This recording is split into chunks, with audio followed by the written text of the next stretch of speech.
Hello again, Andy, handyman. We're at unit 1216 and 1218. And again, on this one, we would clean up this front door trim and just paint it so it doesn't rot out. Same thing with the window above. You can see another contractor not that long ago replaced some of these corner boards. And again, what they did here, this is one of the units I was talking about. So this is hardy board. This is a concrete 5/4 board. The challenge here is exactly what I was talking about. If you look at the back side of this chimney, see that black line through there? Can you see that? Okay, so that's where the caulk failed. And you can see it, obviously it's huge back here. And so what's happening is now all the water as it comes down from up here is getting behind here, and it's gonna start rotting the framing. Because this is Nietzsche siding, as more water gets exposed to the back side of this siding, which is not painted, it'll gradually delaminate. So it'll separate, and you'll see on, if I get to it today, you'll see one of the units where you can put your hand through the siding because it's had so much water in it. You really don't want to use this material. Sometimes it's okay to use it if it's high up somewhere, and you just know to put a note to yourself to check the caulk lines every few years. You can see what they did here. It's hard to tell, but the hardy board is a little bit thinner than the wooden 5/4 board, which is up there. And so here we're going to replace the hardy board, and that next piece, you're not going to be able to see it in the video, but it's a horizontal cut up there. So it's going to rot this whole piece out anyway, and this lower piece has already started where the hardy board hits the old wood.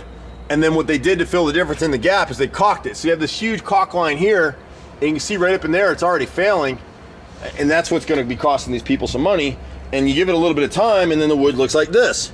This is the inside left corner board on this particular chimney. And again, you've got this whole rotted corner in here.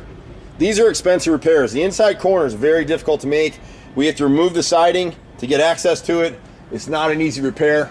And you can see if you go up the chimney line right up here, you can see where a couple of those pieces of siding are delaminating because there's so much water that comes off this corner. See all the streaking down here? That's all from the water that gets caught against this chimney. And you can see where, because the caulk failed back here, this 5/4 board, the wooden 5/4 board, is rotted again because it's got a horizontal. See that line right there? It's actually a horizontal cut that's been trapping.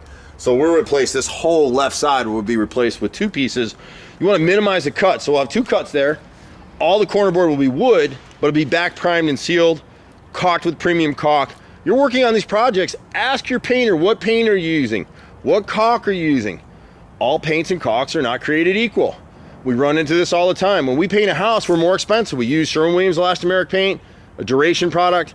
We use top-of-line caulk, elastomeric caulks. It adds to the cost, and we only hand paint. So here on most of these bays, like this one again, we would repaint this bay window. Most of this trim, it's getting to the point where it's gonna start rotting.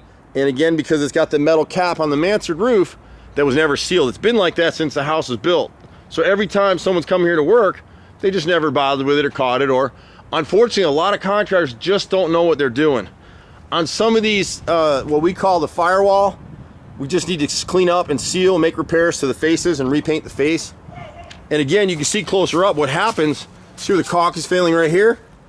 So if you don't catch that, a few years later, you're gonna be calling me to come back in and replace the rotted wood. And we'd rather minimize your expenses. That's what we do here. We've been here a lot of years doing this stuff. This unit didn't have a whole heck of a lot. 2000 or 12, 18, I guess I'm at. Pretty decent shape. Trying to just kind of get the highlights and the cliff notes for you. The next units are crossover here, 1219, 1221. Those guys have some. Now you can see these windows, this would be on this homeowner, but because these windows get a lot of sun, the seals are blown. But we can replace those if they want while we're here. And then on here, we would just be caulking and repainting the casing around the windows. We're not painting the individual windows. And some owners have replaced their windows. Some have wooden windows, some have aluminum, some have vinyl. It's all over the board. So this is 1218 and 1216. Overall, nothing particularly glaring on this one, except for some of the trim on the chimneys. See you at the next house. Bye.